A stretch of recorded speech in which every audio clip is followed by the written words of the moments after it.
What is up, everybody? Welcome to another edition of the Touchline Talk Show. Thank you so much for tuning in. Before I get going with the Premier League season preview, be sure to hit that subscribe button so you don't miss any of the content I put out on YouTube every single week. As I mentioned, it is Premier League preview day on the Touchline Talk Show. Got the entire show dedicated to looking ahead to this Premier League season that gets underway this weekend. As usual, two parts to the show, followed by the weekend look ahead. So I broke this into the Premier League preview into two sections here. We're going to talk about storylines, and then I've got a superlative section to kind of get a better overview of the entire league and some of the things that I'm looking for. But before we get to all of that, starting with the three storylines, the three key things I'm looking at this season. Of course, the first one here is the title race. And there are a couple parts to this storyline and the way I'm looking at it. First, does Manchester City give anybody a chance to take this from them? As historic as last season ended up being, it cannot be overlooked that it was not a great Premier League campaign from Manchester City. Now, they kicked it into gear and looked incredible at the end of the season. From start to finish, they were the best team in the Premier League. Arsenal just could not hold on for the final, month, 2 months of the season. I guess maybe a little bit longer than that. But don't forget how poorly Manchester City started relative to their own standards. To me, that is a big part of this season with the improvement that you're seeing around Manchester City. How do they follow up winning a treble? Do they come out of the gates and actually give themselves some kind of cushion? Because you're in trouble if you're trying to catch Manchester City. What made last year interesting is that Manchester City was always the team trying to catch Arsenal until they overtook them and it was basically over. Right, once that passing of the baton happened, Arsenal never really put up a fight. So that's the first part. What is the pace Manchester City set? Because last season, it is 100% possible that if they do that again, they're not winning the league. If you look at the teams in previous seasons, the Manchester City teams, the Liverpool teams that have competed for titles, almost without exception, and I haven't actually done the math and went back and looked at it, but they all put up better points totals than Manchester City last season. I would not be shocked at all if somebody outside of City gets to 90 points. The question is that enough? Because the answer for Liverpool in past seasons has been no, right? They've lost out on by a point. So that's the first part is what is the pace that we're talking about here? And then the second part is who actually emerges as potential title contenders if somebody does outside of City? Can Arsenal regroup and go again? They looked so good for so long and then it just fell apart. Can somebody else get involved in this title race? Newcastle. That is a better Newcastle team today than it was at the end of last season with the addition of Sandro Tonali and the addition of Harvey Barnes. They had the same amount of losses and the same amount of goals conceded last season as Manchester City. The difference was, I believe it was City had 9 more wins because Newcastle drew everybody. If you just elevate that attack a little bit and you get the same kind of defensive performance, that is a formula for getting into this title race. I'm going to talk about Liverpool more later, but obviously you got to consider Liverpool a title contender until Liverpool give you reason to believe otherwise. And historically, when they've had that bad season, they have bounced back in a very big way. And then you start looking at, can Manchester United get involved? The upgrades at goalkeeper and striker, your two big positions of need. If you get what you're expecting to get out of Rasmus Højlund, you know what you're getting in Andre Onana, that's a much better team than last season as well. And then Chelsea has all kinds of talent. Whether it comes together and they're able to contend for a title this season, not so sure. But it's not like you're just looking at one or two teams that I can talk myself into getting into this title race. Whether they can actually dethrone Manchester City is a different conversation. But that's the second part of this, is who actually gets involved in this title race, who can push Manchester City, and then, of course, that first part I talked about, what is the pace that Manchester City is setting. Second, the European spots in general. And again, I have a couple reasons and a couple things I'm looking at here. First, here is the top half of the Premier League, or half of the Premier League, what I consider to be the top half.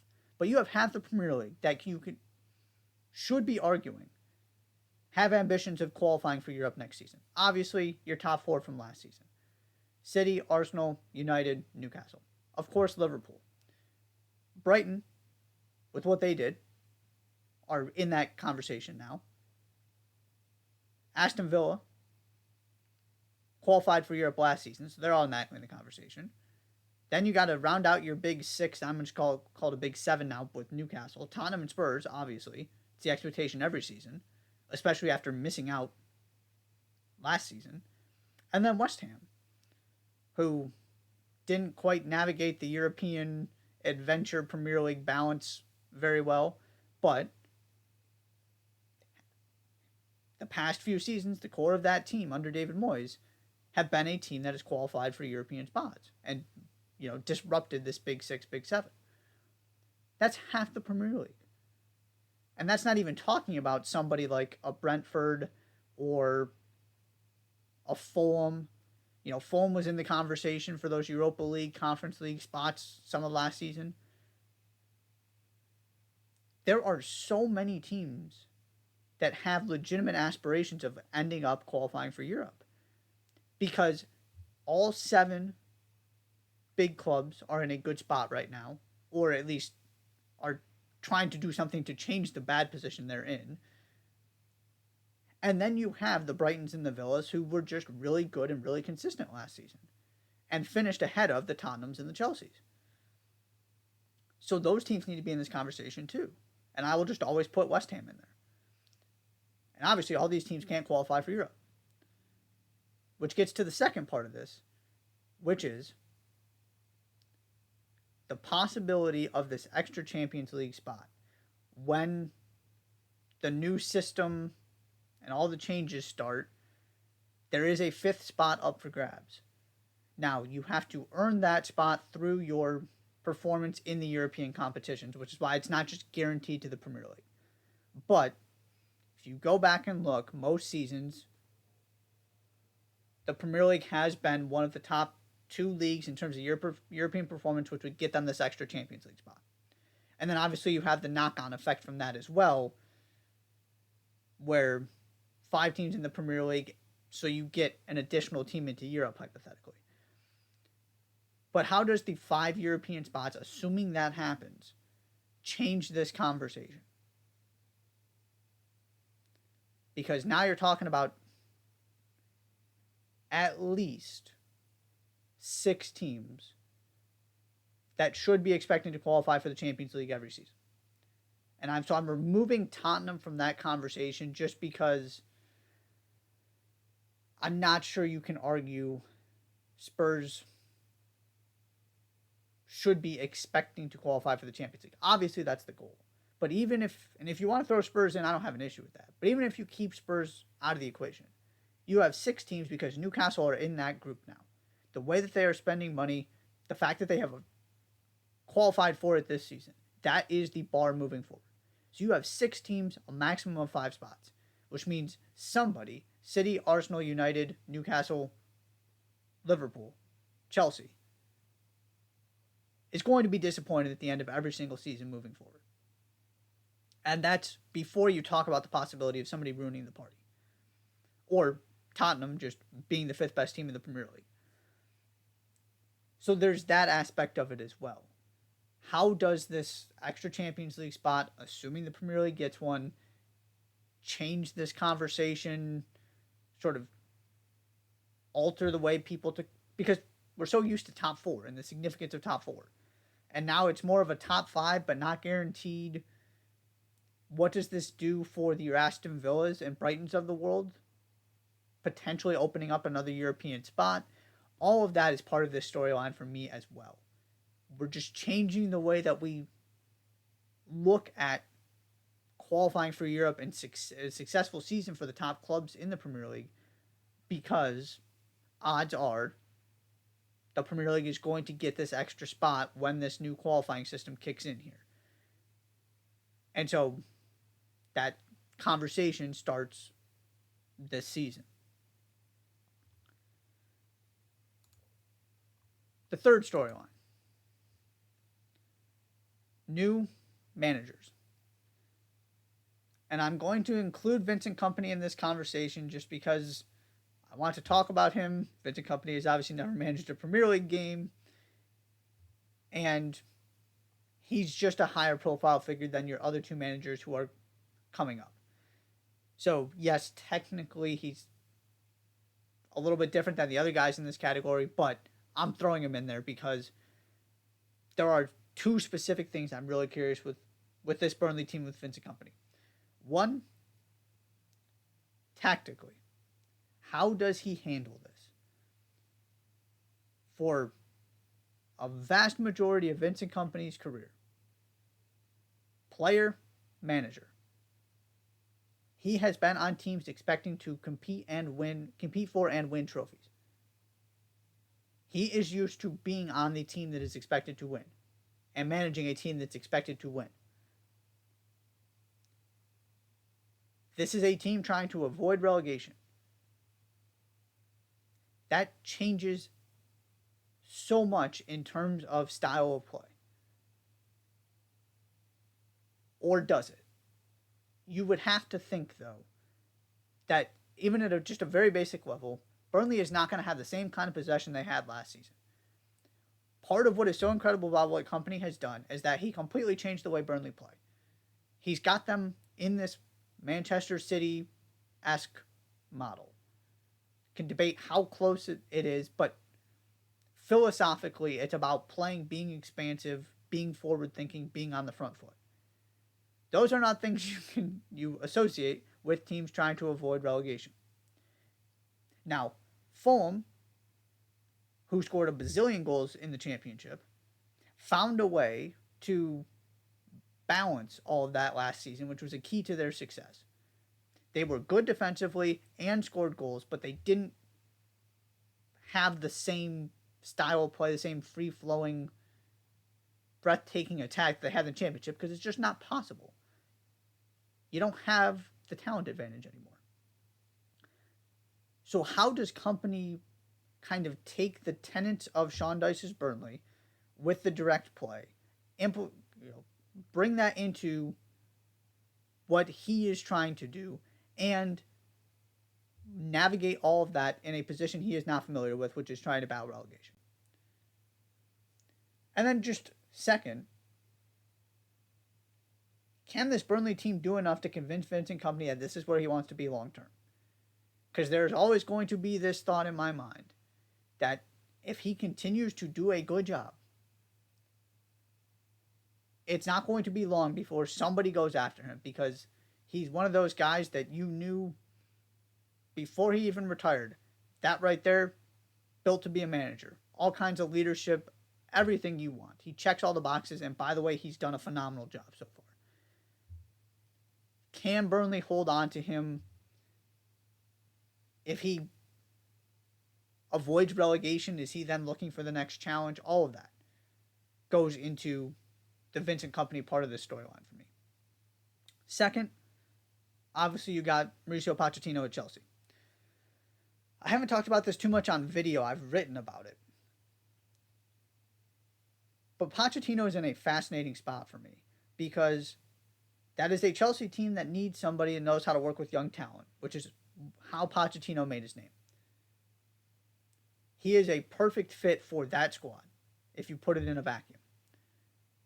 At the same time,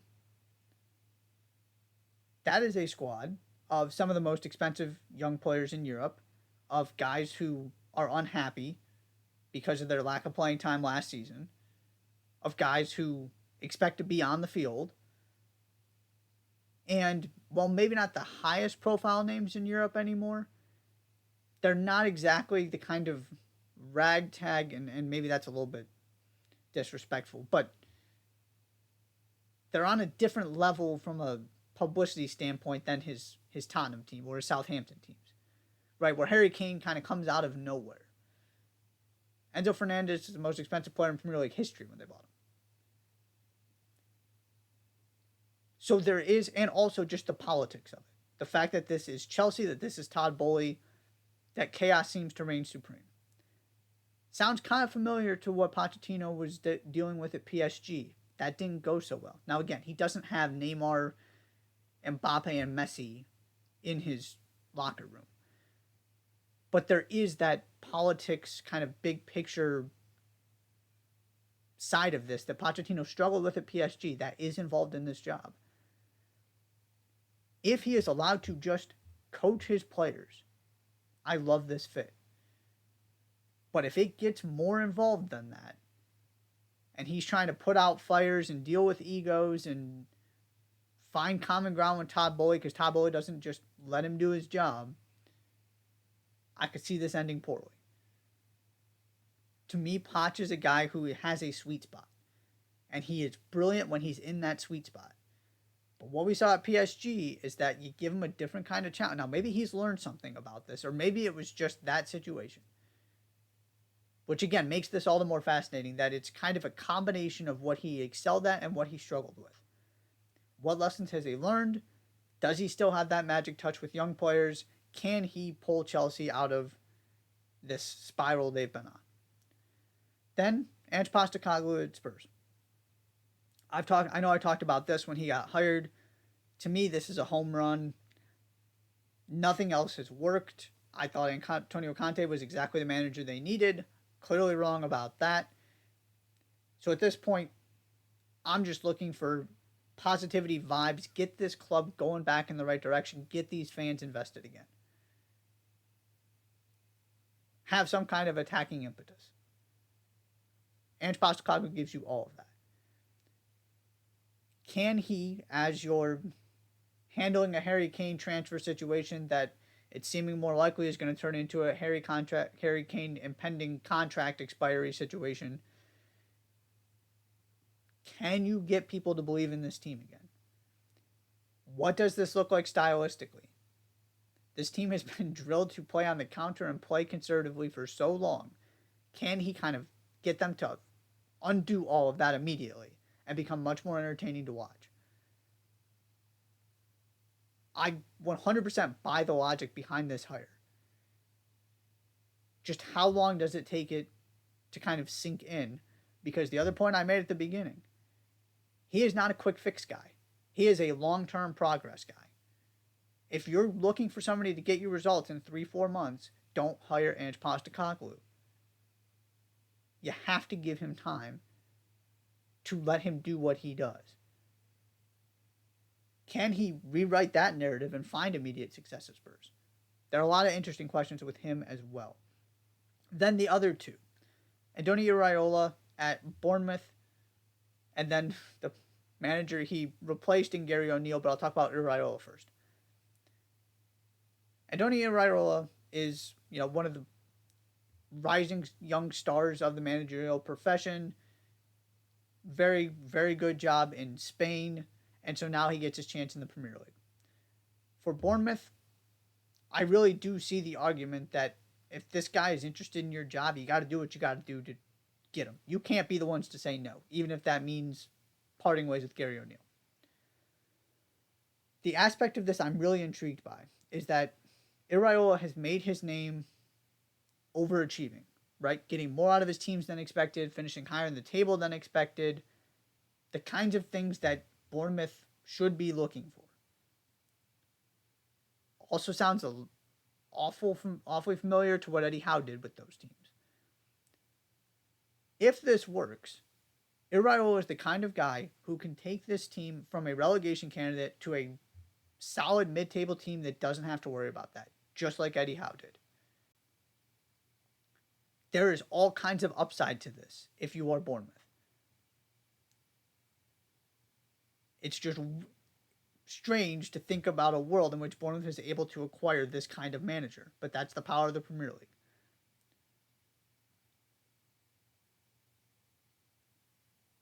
There's the other side too, which is goal number one here is to avoid relegation. And what happens if this doesn't go well?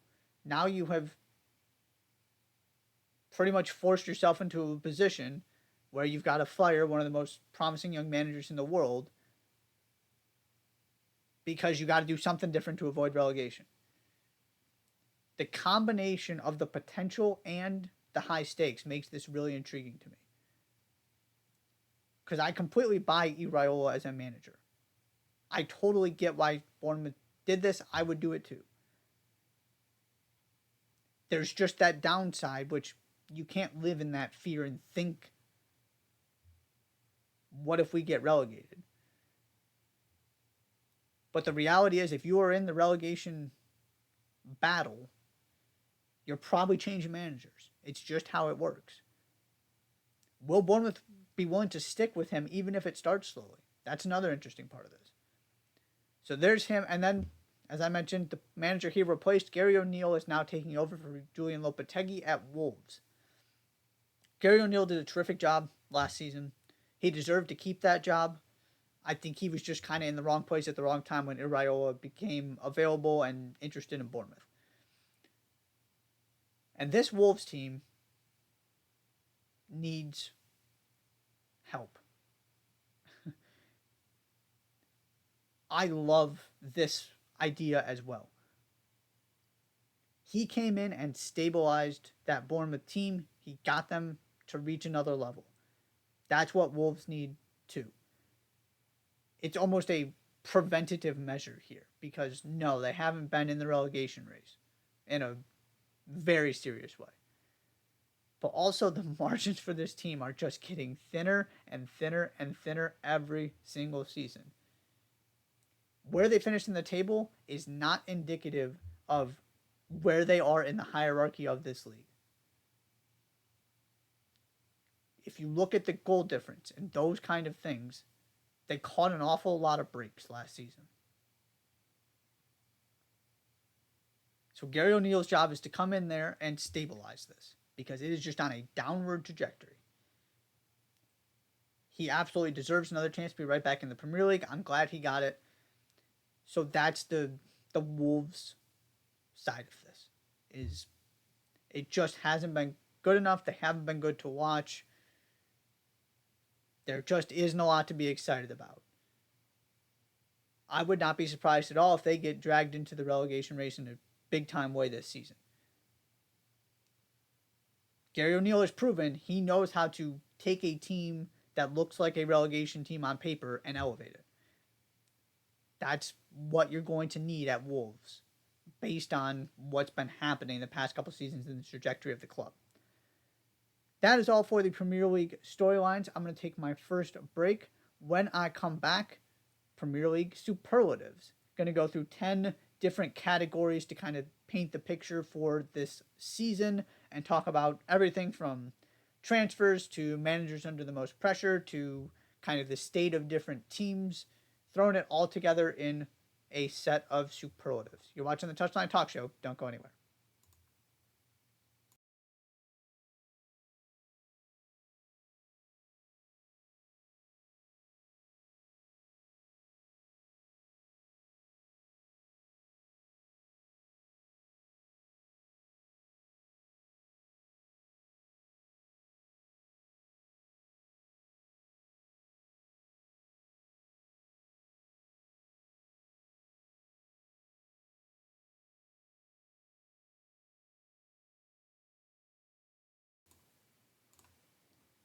And welcome back to the Touchline Talk Show. Thank you so much for tuning in. As always, be sure to hit that subscribe button so you don't miss any of the content I put out every single week.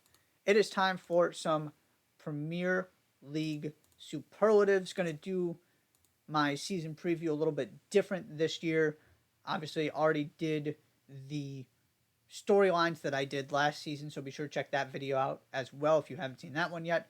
Now it's time for my new addition to the season preview, which is the superlatives. Starting with favorite transfer window. I was going back and forth between two teams here. Ultimately, I settled on Aston Villa. I was also considering Manchester United because they solved a lot of problems. I'm just not quite confident enough in Rasmus Højlund to give them this superlative, so I went with Villa. Not only did Aston Villa add Moussa Diaby, Pau Torres, and Yuri Tielemans, attacker, midfielder, defender, they also did so without losing anybody of real importance to this team. And that, to me, is a big part of this. You have a team that performed so well under Unai Emery that were essentially a Champions League level team once Emery got going. You get him a center back he's familiar with, who's played in European competitions, deep runs with Villarreal and Pau Torres.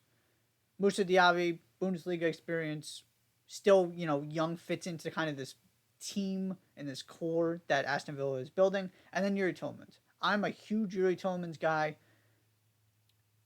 I don't put much stock whatsoever in what happened last season. He just had no business being on a team that bad, with a contract going down when he knew he was going to leave. You can say you would have liked to see a little bit more dedication from him. That's fine.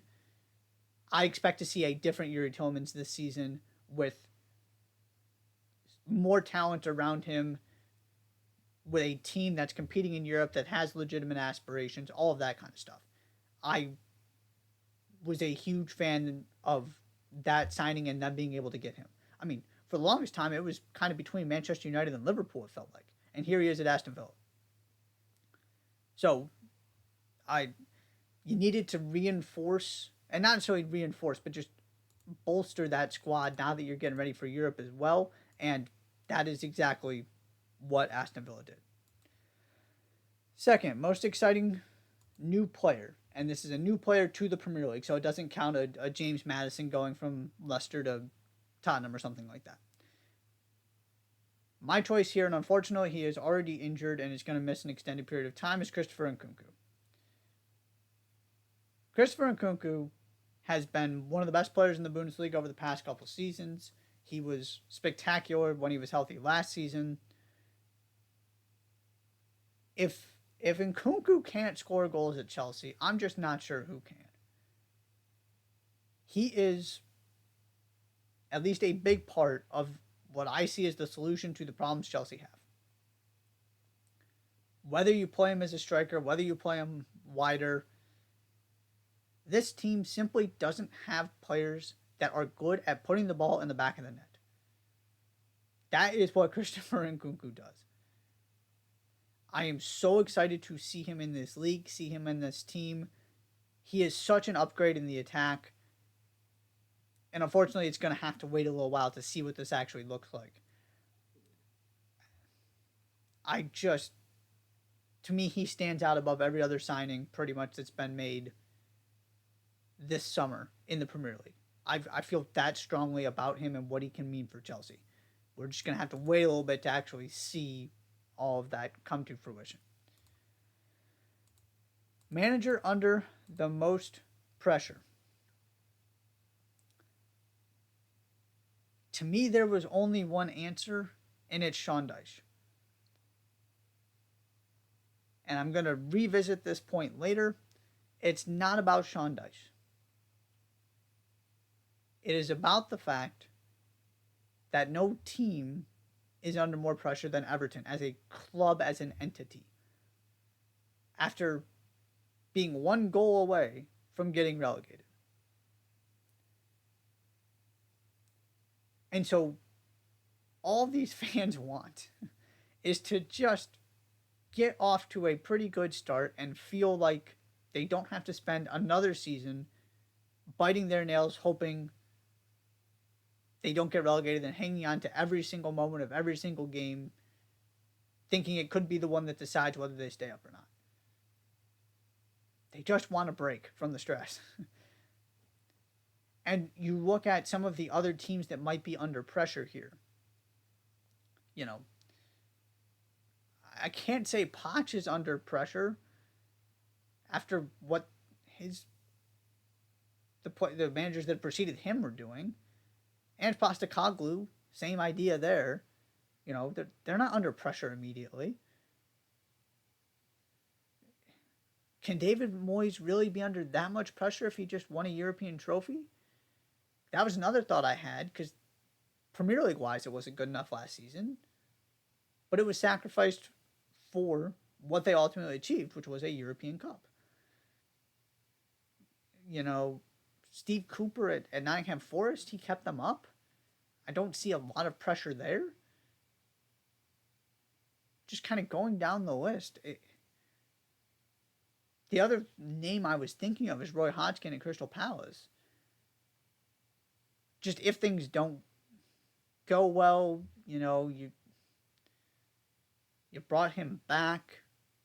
What does this actually look like? Is it a return to the pre-Vieira times when they just weren't very good to watch and kind of undoing the progress Vieira made? But they were still a mid-table team by the end of the season. The pressure cooker is Everton right now.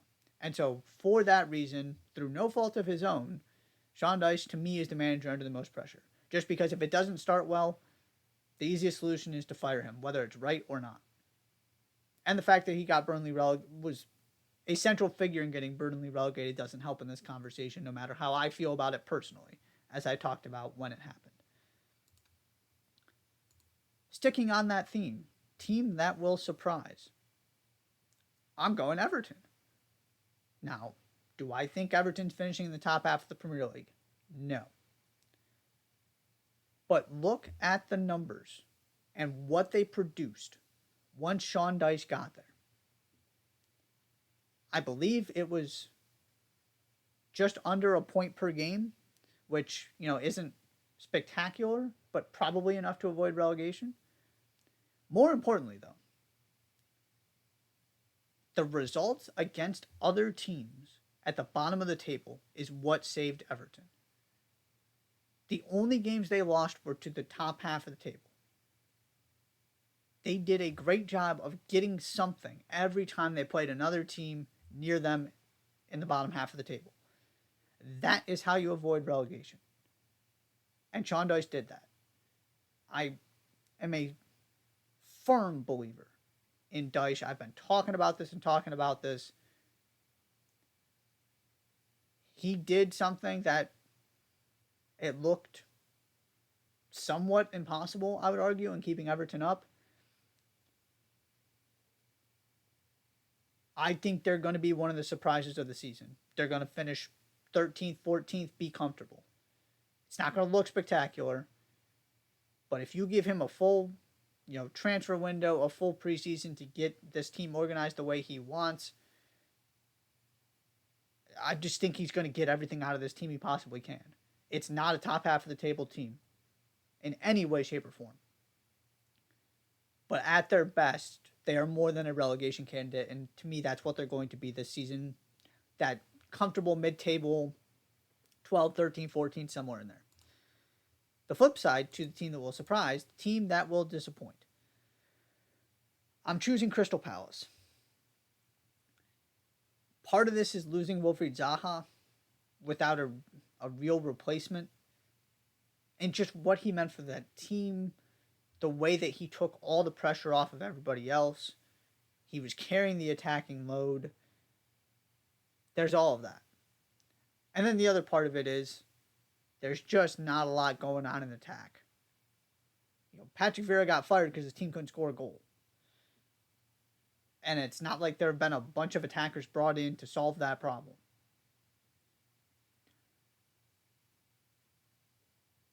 And so if it gets bad again, I could see a world in which Crystal Palace are right there in the relegation battle. I would not be stunned at all if they get relegated. Now, Roy Hodgkin is very good at making sure those kind of things don't happen. So I wouldn't necessarily pick them to get relegated. But 16th, absolutely could see it. Of, those mid-table teams outside of the top 10, I feel, you got Brentford that you got to feel pretty good about. I'm going to talk about them in a minute here. Forest, Bournemouth, potential relegation candidates. Everton, potential relegation candidate. There just isn't a lot in the middle once you get past West Ham. And even West Ham struggled last season. So the gap between, 11, 12, 13, and 18 is just not very big.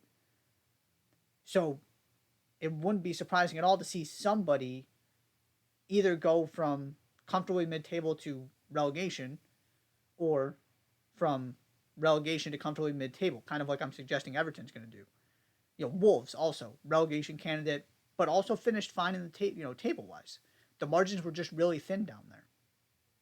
And so the team I'm picking to kind of take that drop, finish 16th, 17th, is Crystal Palace. Especially if Michael Olise ends up leaving by the end of the transfer window. I'm just worried about a post-Wilfried Zaha era and what that's going to look like and whether they can score the goals they need to. Breakout star. This is kind of a difficult one to choose. Ultimately, I went with João Pedro at Brighton and kind of went way out there in terms of a breakout star. Two main reasons for this. One, the breakout stars of last season were at Brighton. Alexis McAllister, Moises Caicedo, Evan Ferguson. I almost picked Evan Ferguson. The reason I went with João Pedro and was thinking about Evan Ferguson is the second part of this, which is, obviously, Alexis McAllister no longer at the club. So somebody is going to have to pick up some of that slack. This team scores so many goals that you bring in somebody that the Brighton invested a lot of money in João Pedro. With the way that this system works and how finely tuned it is, why can't he come in and score 15 goals? Now, I don't know exactly how much he's going to play and what this is going to look like with the strikers. So it is kind of out there. I'm going for you're not really thinking about this guy, and all of a sudden this guy is, being talked about as one of the better players in the Premier League. Maybe it takes a little bit of time to get acclimated. But somebody's got to sort of make up for McAllister and kind of continue moving this thing forward. And they invested the money. So clearly they think João Pedro is that guy. Coming from Watford, so that is my breakout star. Next, team with the most to prove. Chelsea. Didn't have to think very hard about it. You're spending all of this money. You have this grand plan with all of these young players. You can't get them all on the field. Not many of them are playing very well. There is this looming question of what in the world even is the plan. Because none of this is making a lot of sense. Now, this window has made a lot more sense. This squad makes so much more sense now than it did, the second half of last season. But this team needs to show up on the field and, at the very least, qualify for top 4. Or, I guess, potentially top 5. Make the Champions League. Because this is the epitome right now of spending a bunch of money, but not actually building a cohesive team. And it doesn't matter how much you spend if it doesn't work. If there's not a plan and a vision and a system. And they continue to not have a striker. And now the striker that they purchased is injured. And Christopher Nkunku.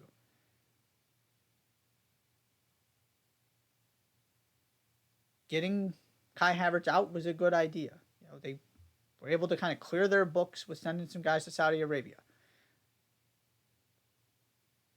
This has to work at some point. And then you go and hire Frank Lampard, which everybody kind of decided for very good reason was a bad idea. Chelsea didn't really seem to care, and look what happened.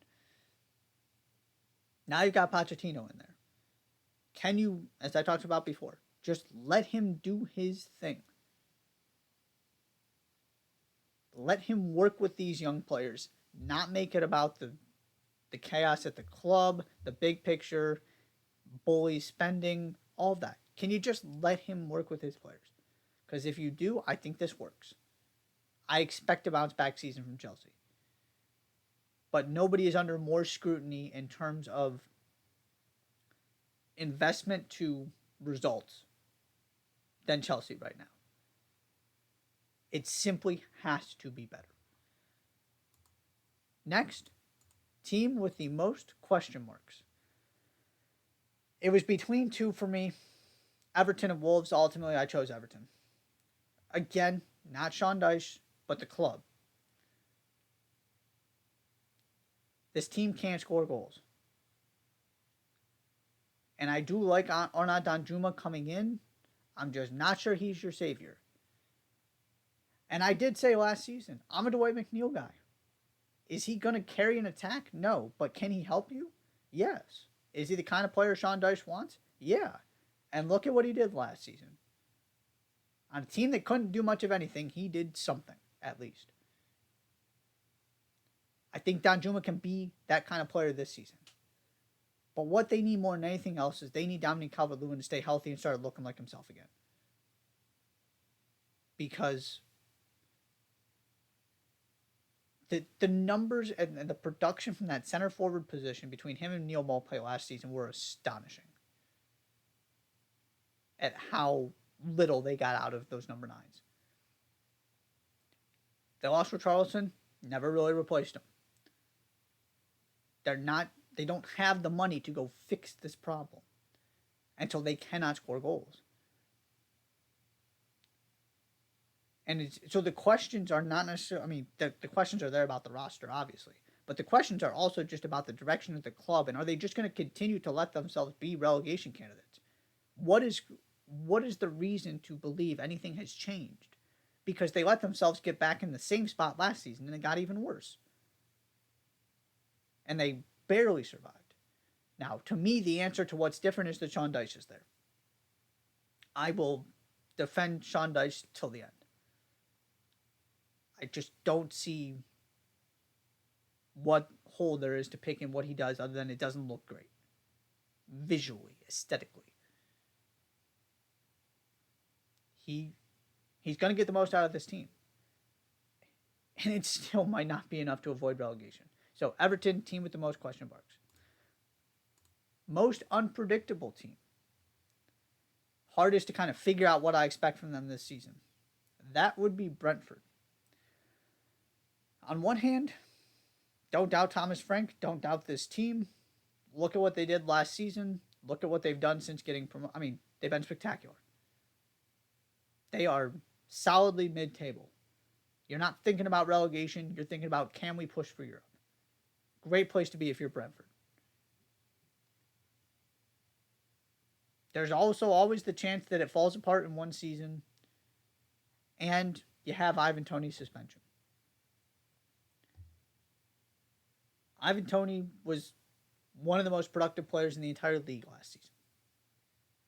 I believe only Haaland and Kane scored more goals than him. That's the kind of player that can take a team like Brentford from 10th, 11th to 15th, 16th, and now all of a sudden you're getting worried about getting dragged into the relegation battle. I don't see that happening. There are too many teams that I can talk myself into getting relegated. The Crystal Palaces, the Wolves, the Evertons, the Bournemouths, the Nottingham Forest. To me, Bournemouth are still a tier above all. Brentford, are a tier above all of them.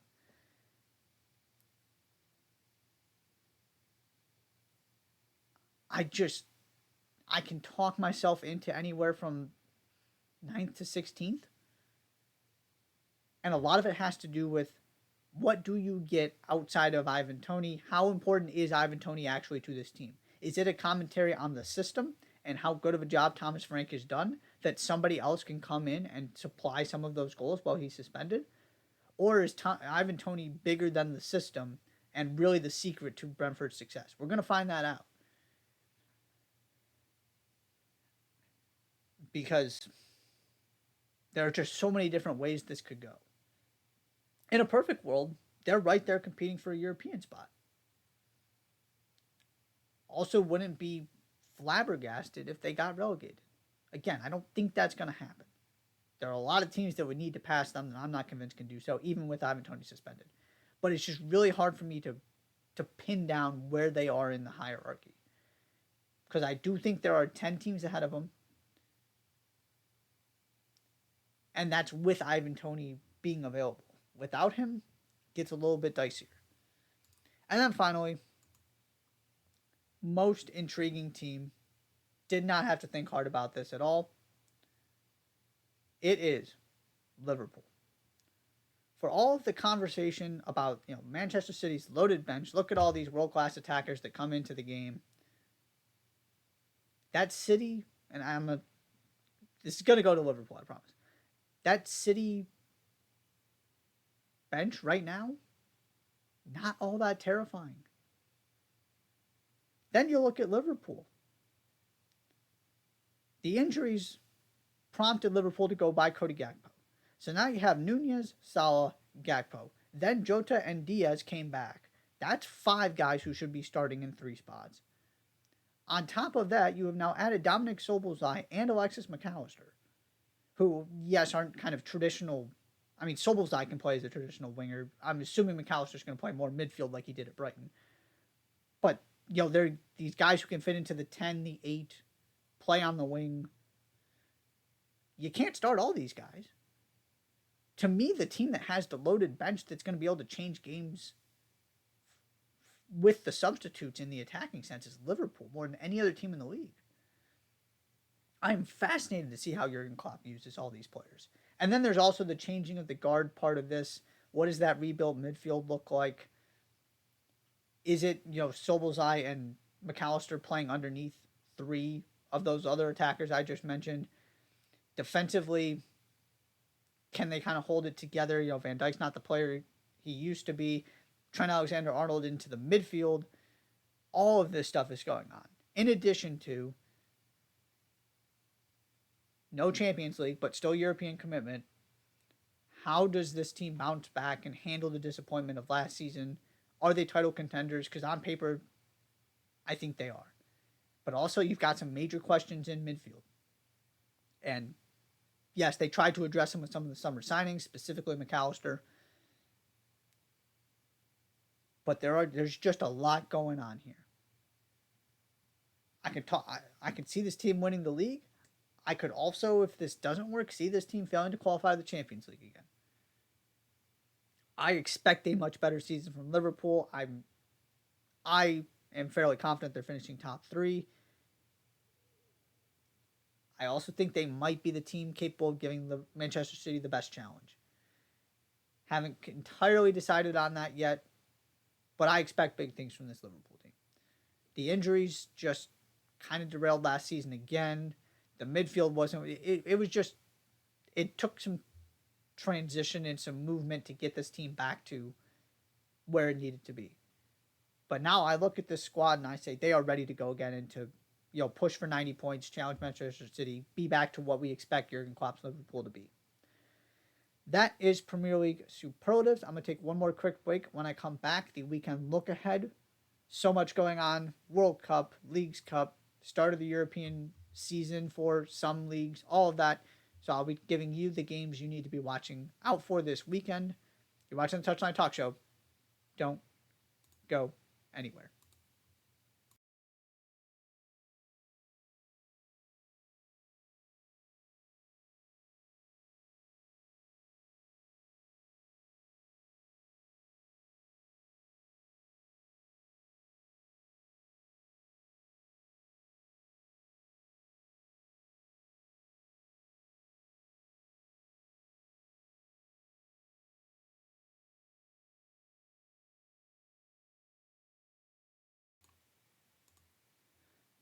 And welcome back one final time to the Touchline Talk Show. Thank you so much for tuning in. It is time for the weekend look ahead. Plenty to cover with the start of the European season for many of the top leagues, but beginning that weekend look ahead with the World Cup. 2 games that are actually in the weekend category, if you will. Obviously 2 more before this, but the ones that are actually taking place on the weekend. Australia, France, England, Colombia. Australia, Sam Kerr, what kind of role does she play? Does she start now that she's taken the field? France, can this continue? This is going to be a really good test. Really excited for this game. Hard to pick between those two teams. Should be a really good one. And then England, Colombia. Hasn't been spectacular for England. They found a way to get through. Now you've probably lost Lauren James for the tournament. That was a shocking red card in terms of the decision that she made, and she's apologized for it.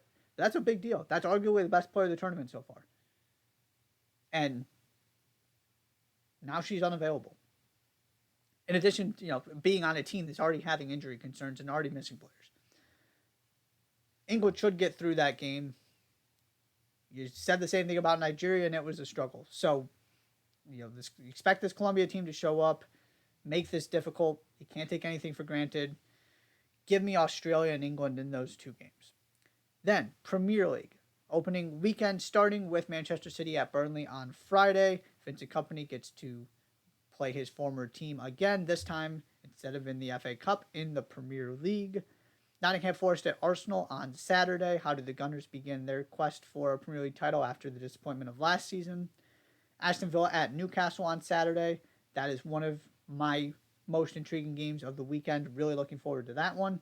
And then Liverpool at Chelsea on Sunday. That's your headliner of just Liverpool, everything going on. Chelsea, Poch. Should be excellent stuff at Stamford Bridge. So that's your games in the Premier League.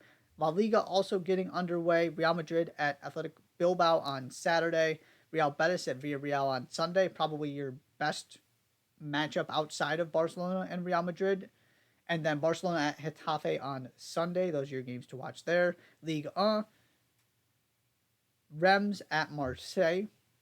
Two interesting teams that had good seasons in 2022-23. And then PSG begin their title defense at home against Lorient.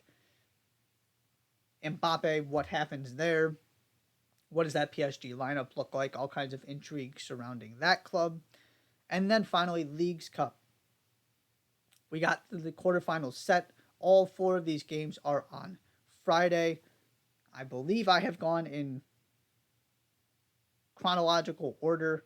I don't remember off the top of my head exactly when all of them are. But you've got two Eastern time zone games, a Central time zone game, and then your late game is on the West Coast. Querétaro at Philadelphia Union to start things off. Union have won on 2 penalty shootouts, haven't looked great. Continue to get to play home games. You have to imagine they're going to show up and dispatch somebody without needing a penalty shootout at some point. I like the Union to go through here and set up what should be a fascinating matchup with the winner of Charlotte at Inter Miami. Miami gets a home game after having to play in Dallas. Those two games play each other in the semifinals. And then your other two, Minnesota at Nashville. Wild stuff going on with Nashville Club America. Nashville find a way to get through. Now they host Minnesota United for a spot in the semis. The winner of that game will play the winner of Monterrey at LAFC, taking place at the Rose Bowl, which is just awesome. LAFC have looked brilliant so far. This is they're kind of in control of this tournament to a large degree. Can they keep this up, or are they going to have the one time they don't destroy somebody is the time that they get upset and fall short. So really good matchups here. Cannot wait for all of that on Friday night. That is all for this edition of the Touchline Talk Show. Thank you so much for tuning in. Be sure to hit that subscribe button, and I'll see you next time.